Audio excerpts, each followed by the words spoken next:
Yep. Let's continue AWS Fundamentals team. In this, let's understand AWS Services Categories.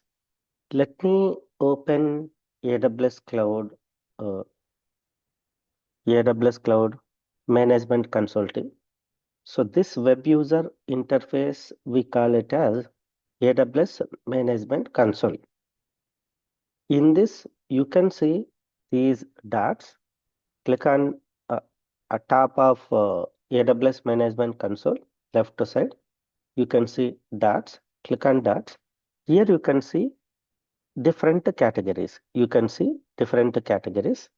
Analytical category. You can see Athena and multiple other services. EMR, Cloud Search, AWS Data Exchange, etc. Application integration purpose, you can see different services. Blockchain, we can see different services. Business application, you can see different services. Cloud financial, different category. Compute, different category. Containers means DevOps purpose. Customer enhancements, enablement, database purpose, different category. And end user computing, different category. You can see front end and web mobile, different category. Game development, different category. You can see IoT purpose, different category. ML purpose, different category. And migration and transfer, networking, quantum computing, satellite, security and identity, storage purpose. You can see multiple categories too.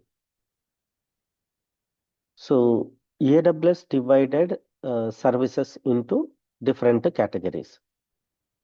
I said AWS currently offering 200 plus services.